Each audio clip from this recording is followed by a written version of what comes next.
L'une des questions que les gens se posent très souvent une fois qu'ils se lancent dans le marketing relationnel est la suivante. Les gens se posent la question de savoir est-ce que cela intéresserait quelqu'un? Est-ce que cette opportunité que j'ai à promouvoir pourrait intéresser quelqu'un? Ils croient que s'ils connaissent beaucoup de personnes, ils auront certainement du succès.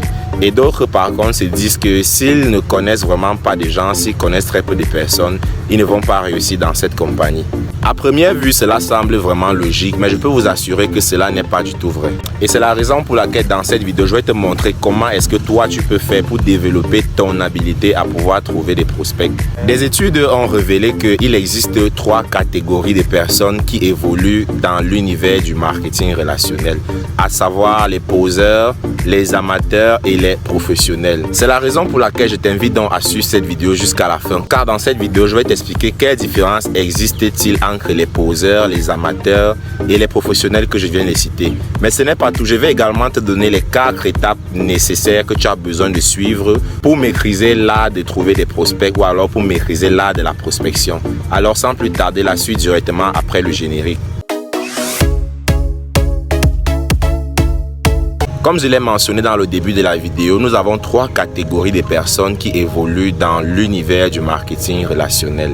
Et donc là maintenant, nous allons commencer par la première catégorie qui est celle des poseurs. Lorsqu'il s'agit de trouver des prospects ou de nouveaux clients ou de nouveaux distributeurs, les poseurs sont ce type de personnes-là qui graissent mentalement une liste de 2, 3, 4, 5 noms et espèrent avoir du succès avec ces 5 noms-là. Ils espèrent que ces 5 ou 4 personnes vont grossir les rangs de leurs équipes et que ce sont ces personnes-là qui vont leur faire réussir à avoir les résultats qu'ils visent. Et leur avenir tout entier repose sur la réaction de ces quelques personnes dont ils ont dressé la liste dans leur tête. S'ils ont de la chance de recruter l'une d'entre elles, c'est-à-dire les quelques personnes qu'elles ont dressées dans leur liste mentale, donc s'ils ont la chance de recruter l'une d'entre elles, leur carrière se verra quelque peu allongée, ils auront quelques bons résultats, plus ou moins de toute façon. Et par la suite, ils pourront même dresser une liste de 3 ou 4 autres personnes supplémentaires. Et encore, avec un peu de chance, ils finiront par quitter le rang de poseurs pour rejoindre la deuxième catégorie qui est celle des amateurs. Seriez-vous surpris de savoir que 80% des personnes qui démarrent l'industrie du MLM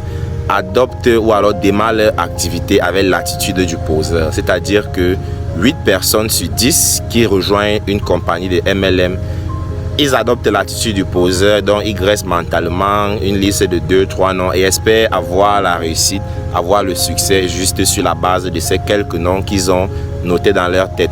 Et ces personnes dont je vous parle ne prennent jamais un peu de temps pour se former, ni apprendre comment faire, ni pour développer les attitudes ou les compétences nécessaires pour réussir.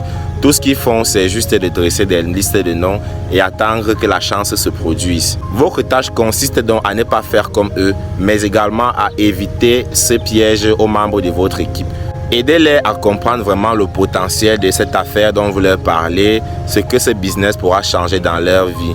Et vraiment, ne faites pas comme les poseurs, car les poseurs misent uniquement sur la chance. Et aucun business ne peut se bâtir sur la chance. Oui, maintenant pour le deuxième groupe de personnes, qui sont les amateurs. Là-bas, ils ne sont pas très différents des poseurs. Tout simplement parce que les amateurs, eux, ils vont dresser la liste sur papier, ce qui est déjà un pas de plus dans la bonne direction. Mais cela n'est pas tout. Supposons que ces amateurs graissent une liste de 100 prospects et qu'ils se lancent dans l'aventure sans aucune habilité, sans aucune compétence. Ils entreprennent donc de se faire de leur activité de prospection et leur liste commence à raccourcir progressivement. Et plus elle raccourcit, et plus leur anxiété augmente, leur niveau de stress augmente. Leur plus grande crainte est de ne plus avoir une personne à qui pourront parler de leur activité. Et d'ailleurs, c'est aussi ma plus grande crainte. Lorsque vous décidez donc de quitter le statut d'amateur ou de poseur pour devenir un professionnel, ce qu'il faut commencer par faire, c'est étudier les professionnels. Qu'est-ce que les professionnels font? Peut être considéré comme un professionnel ici quelqu'un qui a déjà bâti un réseau qui contient des dizaines de milliers de personnes ou encore des centaines de milliers de personnes. Alors, en étudiant quelques professionnels du domaine, j'ai pu comprendre et réaliser que les professionnels du métier considéraient la prospection comme étant l'une de leurs compétences de base à maîtriser, celle sans laquelle vous ne pouvez rien accomplir, vous ne pouvez rien bâtir. Trouver des personnes à qui parler fait partie du quotidien des personnes qui se considèrent comme des professionnels, car ils sont chaque jour à la quête, à l'affût de nouveaux distributeurs ou de nouveaux partenaires. La chance ne les intéresse pas. Ils ne s'inquiètent pas vraiment de savoir à qui ils vont parler de leur business, qui est-ce qu'ils vont parrainer demain ou après-demain. Là n'est pas le souci des professionnels. Que font donc les professionnels? Les professionnels commencent par graisser une liste sur écrit de tous leurs prospects ou alors de tous leurs clients potentiels. Ils vont noter sur papier et non pas le faire mentalement comme le faisaient les poseurs et les amateurs. Mais ces professionnels s'engagent délibérément à ajouter au quotidien de nouveaux noms sur leur liste. C'est-à-dire chaque jour qui passe, ils ajoutent 1, 2, 3, 5 noms. Les professionnels créent donc ce qu'on pourrait appeler une liste active de prospects. Voilà. Et je vais vous montrer comment créer la vôtre dans les prochaines vidéos à venir. Pour savoir comment faire pour graisser ce genre de liste, c'est très simple. À partir d'aujourd'hui jusqu'à ta mort, je t'invite tout simplement à prendre contact de toutes les personnes que tu vas rencontrer. Et trouve un moyen ou alors trouve une façon de pouvoir rester en contact avec ces personnes de façon créative. Je ne sais pas comment tu vas faire, mais c'est possible. Trouve juste un moyen de prendre les coordonnées de la personne et puis rester en bon contact, en bon terme. Maintenant que je viens de vous expliquer quelle différence existe-t-il entre les trois catégories de personnes que vous pouvez rencontrer dans l'univers du marketing relationnel, maintenant dans cette deuxième partie de la vidéo, je vais te dévoiler les 4 étapes à suivre pour maîtriser l'art de la prospection, pour pouvoir développer cette compétence qui consiste à trouver de nouveaux prospects. La première étape consiste à graisser une liste exhaustive de contacts, c'est-à-dire une très grande liste de contacts. Aussi grande soit-elle, graissez une très grande liste de contacts. Inscrivez dans cette liste le nom de toutes les personnes à qui vous pouvez penser.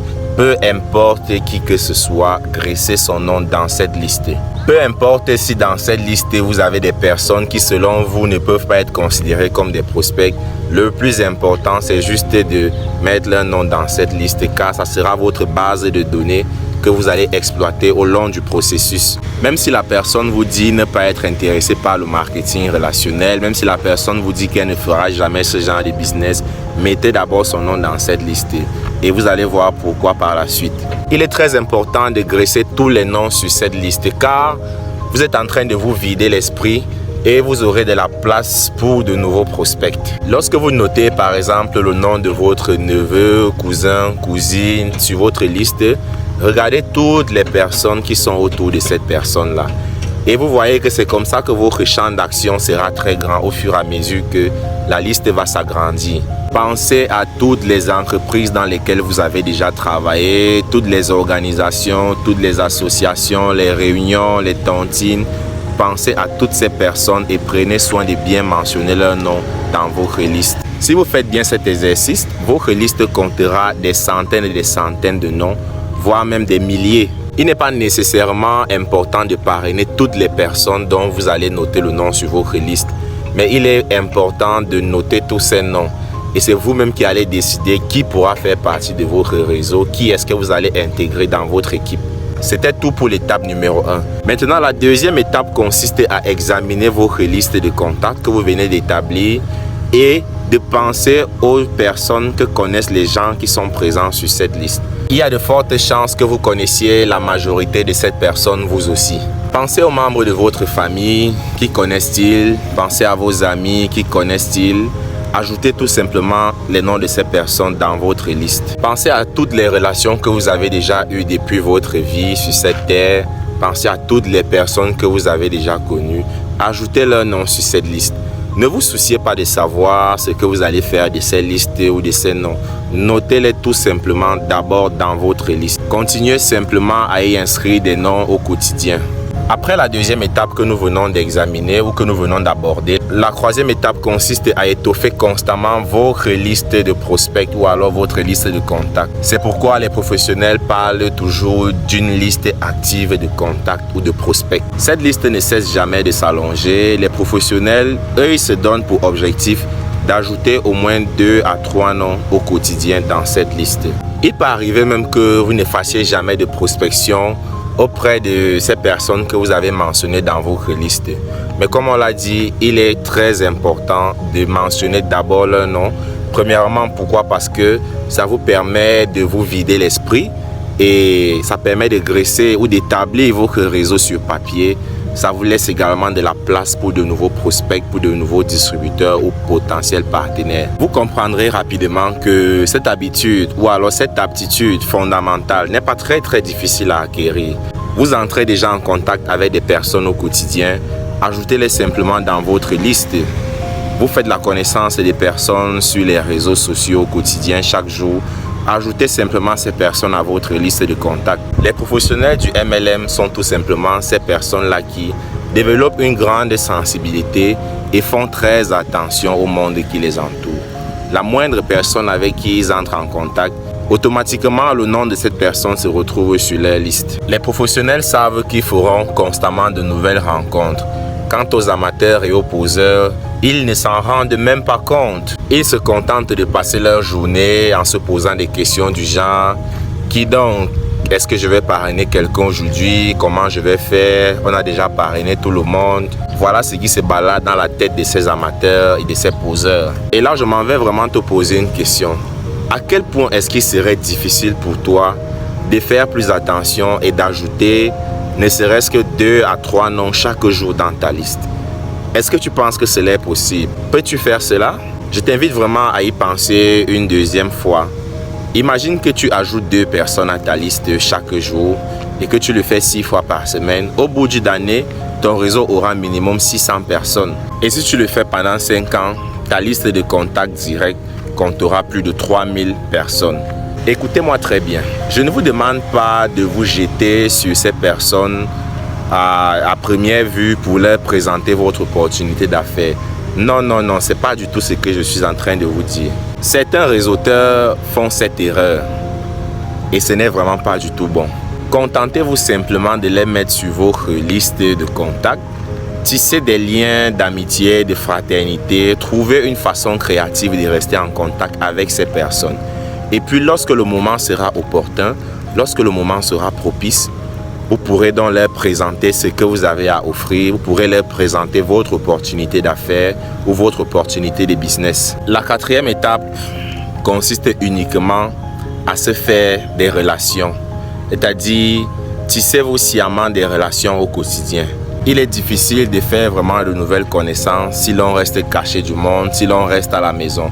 Donc c'est pourquoi vous devez aller dans des endroits publics ou privés, faire de nouvelles connaissances avec des gens. C'est comme ça que vous aurez de nouveaux contacts sur votre liste. Sortez, amusez-vous, inscrivez-vous dans un club, inscrivez-vous dans un gymnase, mais faites des choses qui vont vous mettre en interaction avec de nouvelles personnes.